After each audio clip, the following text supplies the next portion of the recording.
On vous souhaite la bienvenue à ericlatour.com. Dans quelques instants, on reçoit Sylvain Lagu. C'est un Joannais qui s'est lancé dans le monde des spiritueux il y a quelques années et même sa vodka a été choisie comme étant la meilleure vodka au monde. Mais d'abord, on vous parle des Montgolfières et on reçoit à l'instant le nouveau directeur exécutif de l'événement, Éric Boivin.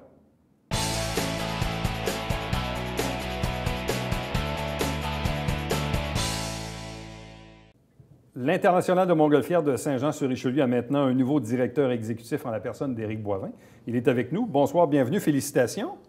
Merci beaucoup, M. Latour. C'est un grand plaisir d'être là avec vous. Comment on devient directeur du plus gros festival de la Montérégie qui existe depuis une trentaine d'années, alors qu'on habite la région de Saint-Jean depuis fort longtemps, mais dans le fond, on travaillait plutôt à Montréal dans le monde financier?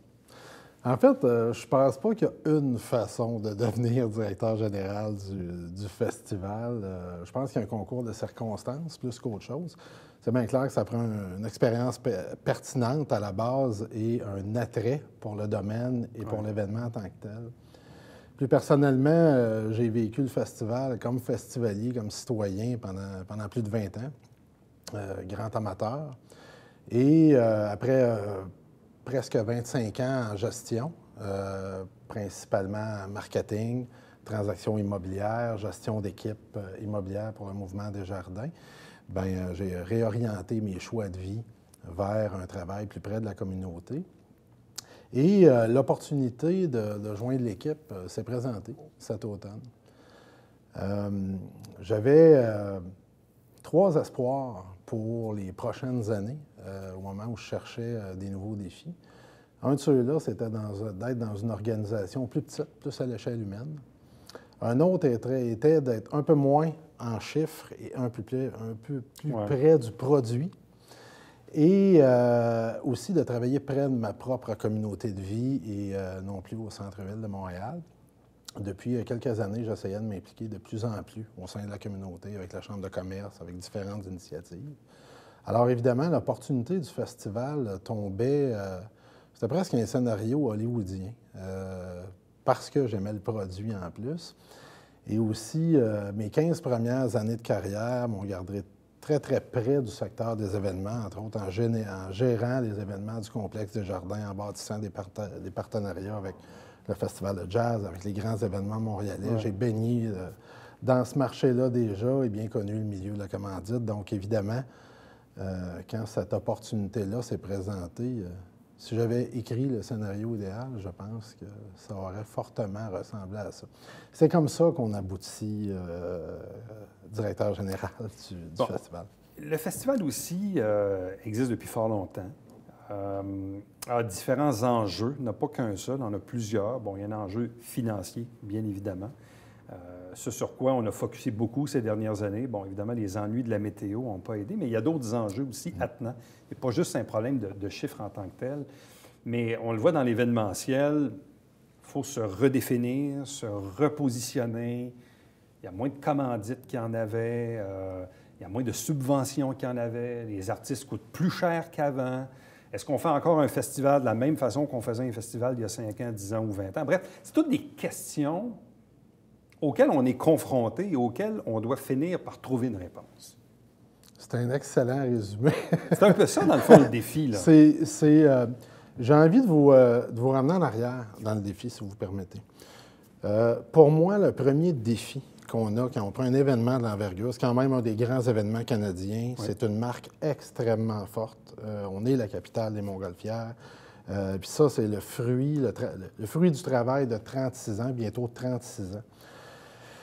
Si on voulait aujourd'hui faire de Saint-Jean-sur-Richelieu la région, la capitale de quelque chose, et qu'on n'avait jamais eu le Festival des Montgolfières de Saint-Jean-sur-Richelieu, puis qu'on inventait une marque à définir, on investirait 5-7 millions par année pendant 10 ans pour rebâtir une marque comme celle-là.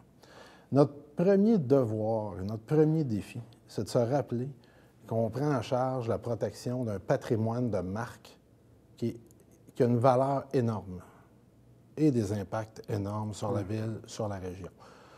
Le premier défi, c'est qu'on s'entende tous sur ce principe-là, qu'on en comprenne l'importance, l'incidence économique, sociale, culturelle sur le milieu. De comprendre la réelle valeur. La réelle valeur et l'importance de de continuer à le valoriser. Maintenant, tous les enjeux que vous avez décrits, que ce soit sur le marché des événements, le marché de la commandite, l'évolution des coûts, c'est certain que chacun de ces aspects-là pose un défi. Mais il y a des solutions pour tout.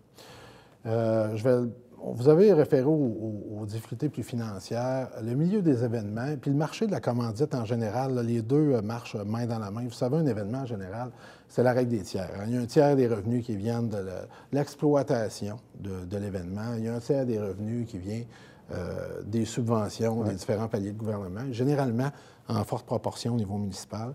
Et il y a une troisième catégorie de revenus qui vient des commandites privées. Un tiers. C'est à peu près ça, là. Puis évidemment, selon le milieu, selon l'événement, ça varie un peu, mais partons de ce principe-là. Au cours des 10 dernières années, la masse de capital donnant commandite sur le marché par les privés a diminué fortement. Tous les gestionnaires d'événements, les promoteurs d'événements l'ont vécu et ont dû s'adapter. Et dans certains cas, diminuer les dépenses. C'est ce qu'on a fait à Saint-Jean-sur-Richelieu. Au niveau de l'engagement de l'État, au niveau des subventions, il y a eu un certain repli, beaucoup moins marqué, cependant, fort heureusement. Et la troisième portion des revenus, c'est toujours l'exploitation de l'événement qui génère en lui-même des revenus pour à peu près un tiers et qui, lui, est l'élément typiquement qu'on juge un peu plus à risque annuel en lien avec la météo, en lien avec différents incidences conjoncturelles autour de l'événement qui peuvent en affecter la performance. Dans le cas du Festival des Montgolfières, on a quand même vécu un peu la tempête parfaite, là, on va se le dire. On a eu 2 ou 3 mauvaises années de météo, au même moment du désengagement des privés sur le marché de la commandite. C'est pas aidant. Le festival s'est adapté en contractant ses dépenses, vraiment, à mon sens, au minimum qu'il peut le faire, avec le risque de flirter avec affecter sa marque et ses retombées. Ça, c'est un jeu dangereux. Il faut travailler sur un plan financier à long terme, idéalement 3 ans, stabiliser le cadre financier, puis se relancer en développement pour le festival, pour regagner des parts de marché en commandite. Ce qui a beaucoup changé au cours des 5 dernières années sur cette question-là, c'est qu'aujourd'hui, dans le temps, là, on obtenait des commandites, c'était presque distribué régionalement pour les compagnies. Aujourd'hui, la science marketing doit aller pas mal plus loin que ça pour aller chercher une commandite. Il faut travailler plus fort pour aller les chercher. Il faut être parfaitement connecté sur le plan tactique de l'entreprise au niveau de sa mise en marché. Il faut parler le même langage. Il faut assurer une exploitation, une activation de la commandite dans l'événement qui est parfaite et qui est directement en lien avec ses objectifs. C'est un autre, si vous voulez me passer l'expression, setup de travail avec les commanditaires maintenant. Une nouvelle réalité aussi, c'est que les commanditaires, les cycles économiques sont plus rapides, sont beaucoup moins enclins à signer des ententes sur 3 ou 5 ans. Au niveau des grands partenaires, j'entends bien entendu le présentateur et grands partenaires, ou s'ils en signent une, vont demander des opting-out à leur contrat, des clauses de retrait sous certaines conditions, parce qu'évidemment, eux-mêmes vivent les mêmes pressions économiques. Alors, l'événement doit s'adapter à cette réalité-là. Pour les commanditaires, la clé, c'est de stabiliser la marque, de la moderniser, d'être innovant.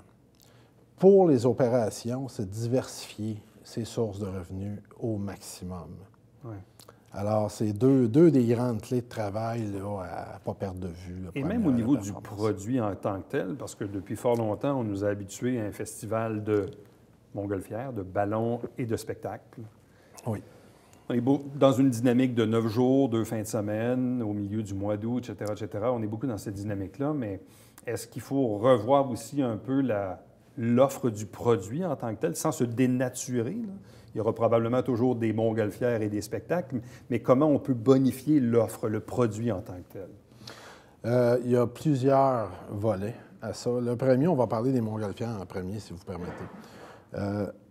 C'est notre produit d'appel, c'est notre marque. On n'a pas le droit, à mon sens, quand on veut protéger une marque bâtie sur 36 ans, 35 ans, compléter l'exploitation, de négocier la qualité de ce qu'on fait avec les ballons, de ne pas les valoriser à leur plein potentiel. Ça, pour moi, c'est un facteur clé de succès. C'est un élément qui nous distingue, qui est grandiose, qui est universel.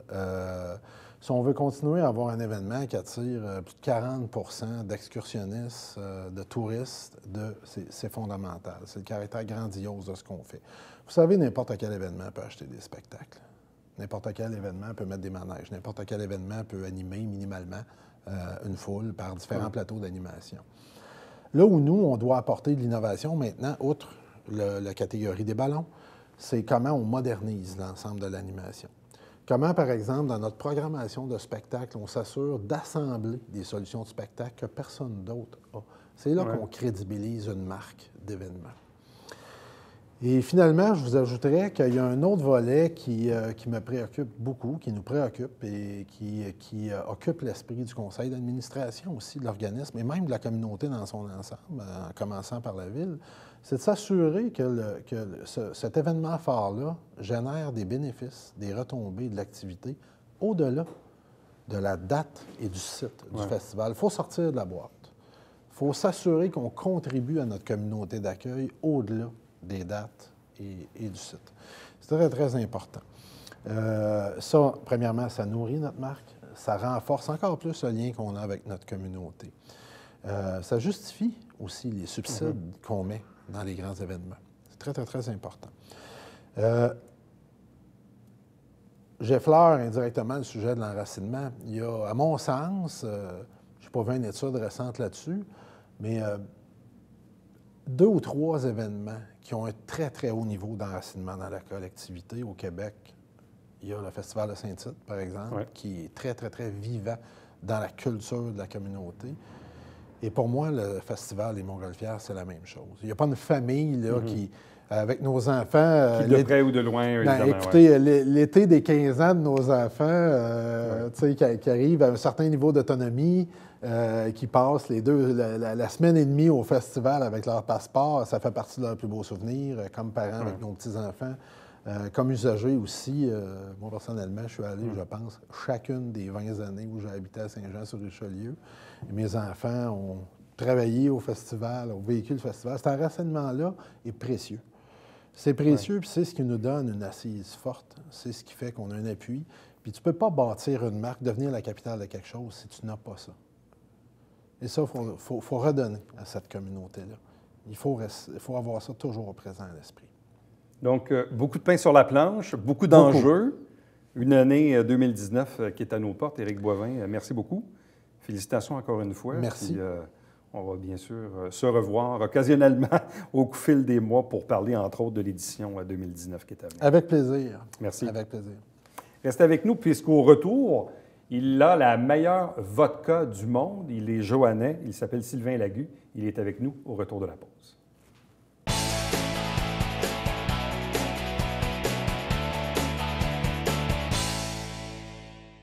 Mesdames et messieurs, bonjour et bienvenue à la Justice entre nous. Mon nom est Serge.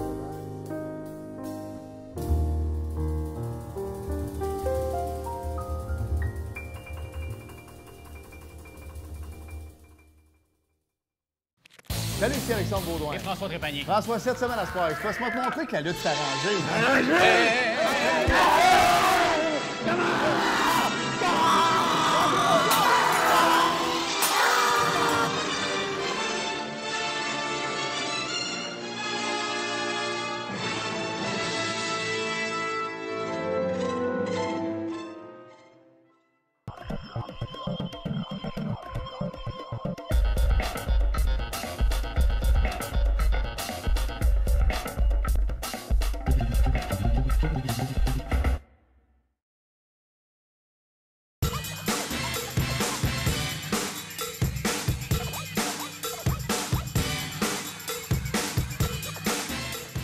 Dimanche, 9h30, Télébingo, on vous attend.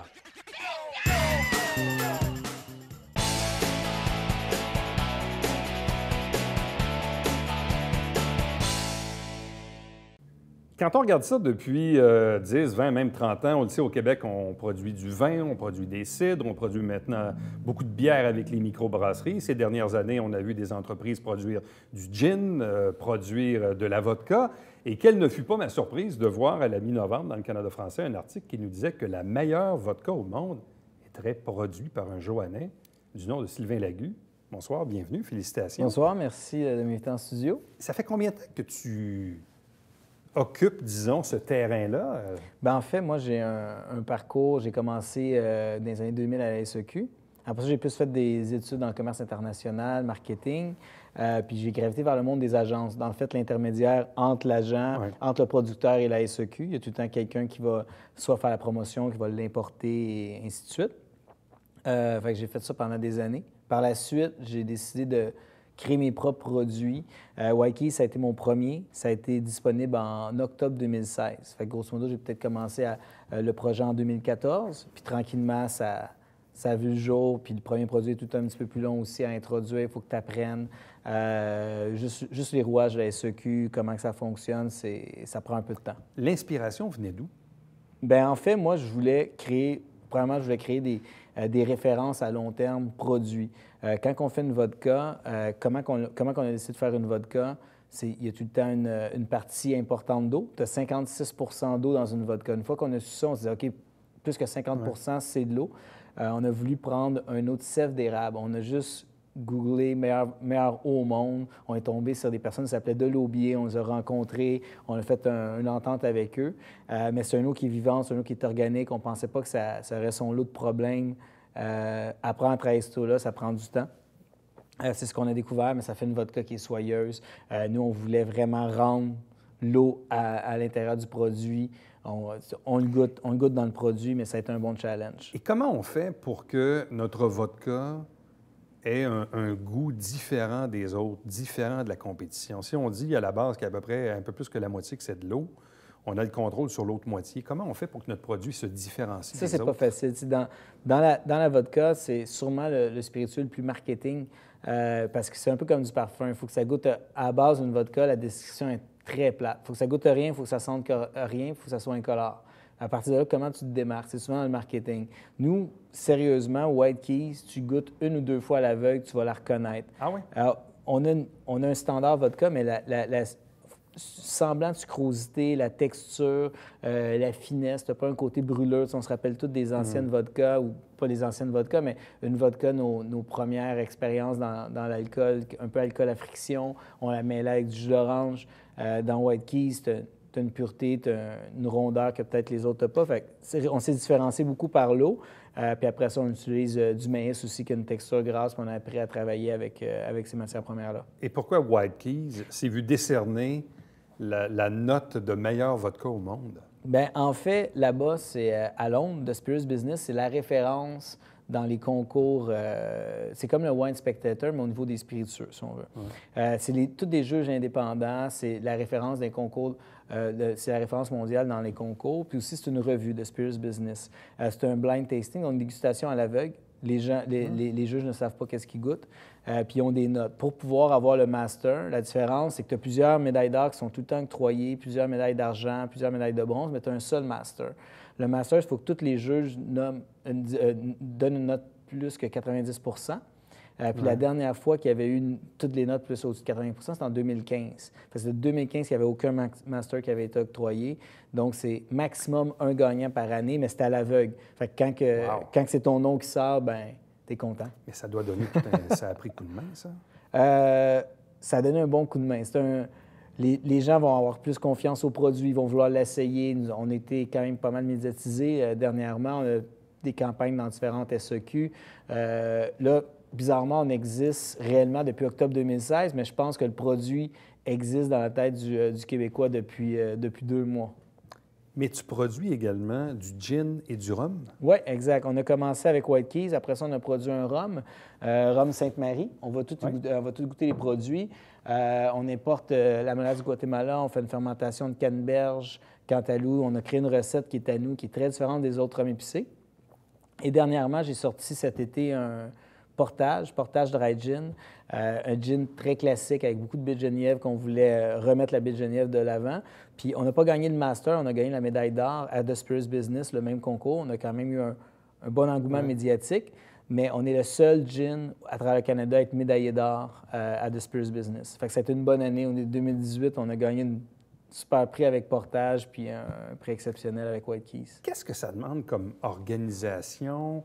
Les employés, bâtiments, investissements, marketing, je veux dire, fabrication, qu'est-ce que ça demande? Bien, nous, on travaille en collaboration avec la distillerie Hochelag.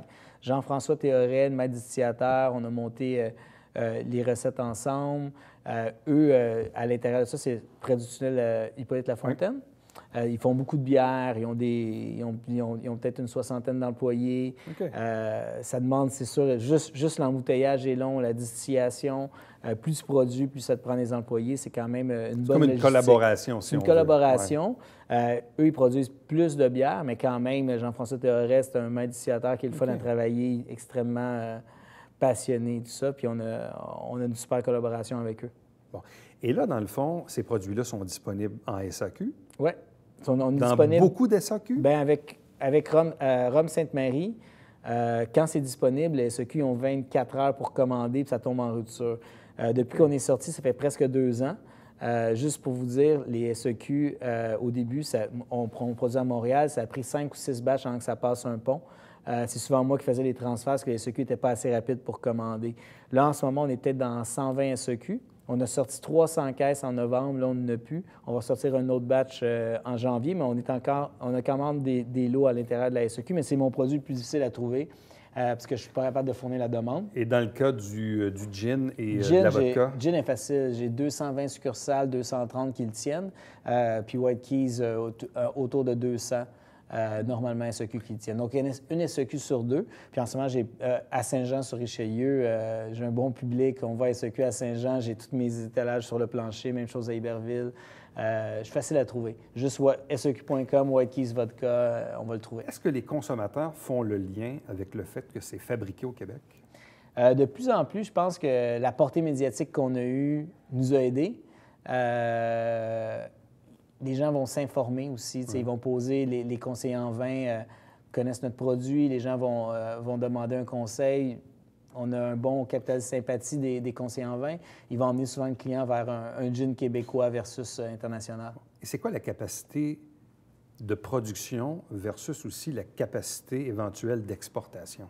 Bien, bonne question. En fait, ça va dépendre des produits. Pour White Keys, c'est un bon challenge. Comme là, au mois de novembre, j'ai envoyé toute ma prédiction pour 2019 parce que moi, j'ai 2 semaines pour faire ma récolte d'eau. C'est un eau après ça qui est pris juste pendant les sucres. Parce qu'en fait, moi, je prends l'eau d'érable, mais on fait un osmose inversé, qui veut dire que les sucres sont séparés de l'eau.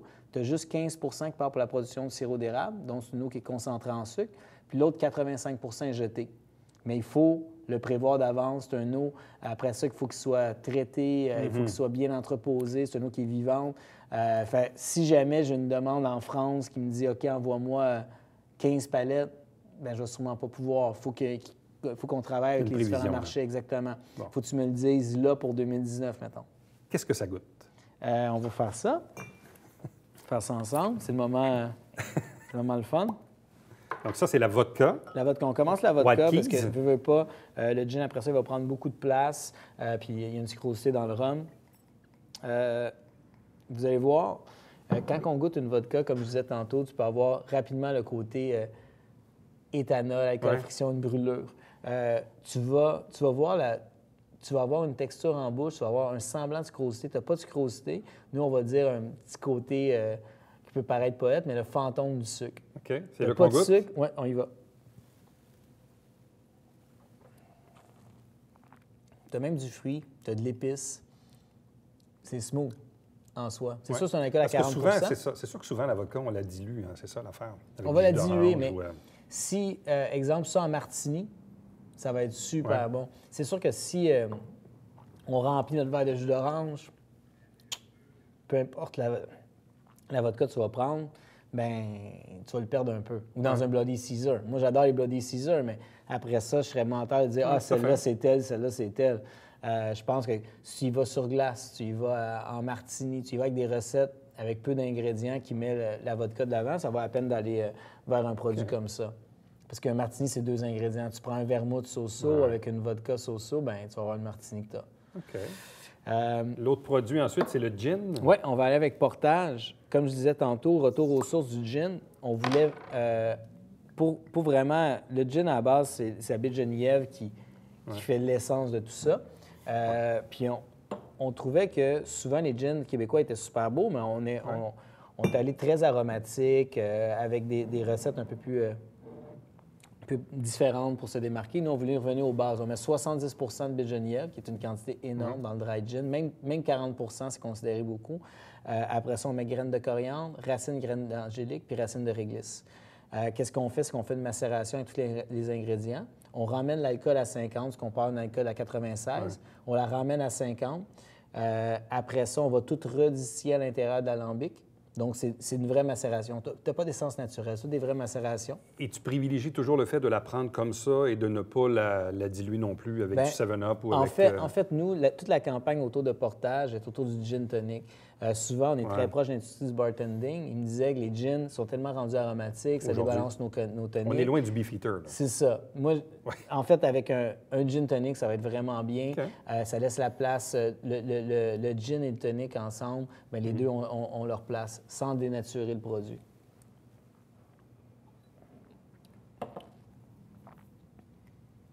Oui, il y a comme un goût qui est recherché, qui n'est pas... qui étouffe pas la gorge. Là. On a commencé avec 10 ingrédients, on a épuré, même des écorces d'orange, des recettes, des ingrédients classiques dans le dry gin. Moi, je trouvais que ça apportait quelque chose qui me déplaisait, qui faisait un petit peu chimique. Puis on a épuré la recette, puis on voulait des goûts francs. Je pense que tu goûtes la coriandre, sucrosité à la fin par la racine de réglisse. Chaque chose est à sa place. Il nous reste une trentaine de secondes. Oh, on va faire ça vite.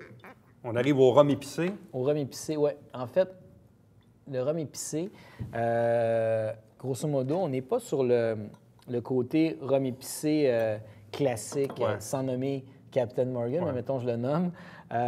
On n'est pas sur la vanille. On est vraiment... On goûte la canneberge. On fait la mélasse, tu sens la matière première. Quand je dis on distille la mélasse, mais tu as l'impression de croquer dans la pâte d'ours. Un gâteau de mélasse. Après ça, tu as la canneberge, tu as la cantaloupe. L'acidité et le sucré de la canneberge vont bien ensemble. Après ça, anis étoilé, piment jamaïque, puis poivre de Szechuan. Ça, juste sur glace, un zeste d'orange, c'est un cocktail. Ça finit bien. Oui, c'est dangereux, ça. Oui, c'est dangereux. Je pense qu'on va arrêter ça là. Hey, merci beaucoup. Félicitations. Merci. Encore une fois, puis j'ai l'impression que... Je pense que tu n'es pas en panne de projet. Je pense que les projets vont... En fait, on sort en primaire, on va sortir un produit, un apéritif qui devrait arriver en début 2019. Merci beaucoup. Félicitations. Merci. Restez avec nous. Au retour, on vous présente le Babillard quotidien.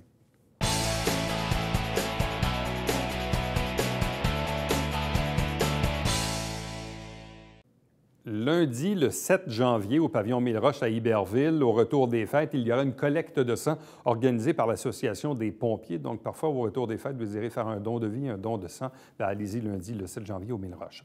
Chaque semaine, on vous présente des extraits des travaux du Conseil de ville via l'émission Saint-Jean-sur-Richelieu. Et également, entre-temps, si vous désirez nous joindre, toujours plus rapide et plus facile de le faire par courriel, vous faites Éric Latour en un mot, à commercial-tvhr9.com. Allez visiter également notre site Internet, tvhr9.com, pour bien sûr voir et revoir les émissions que vous avez manquées. Rendez-vous demain.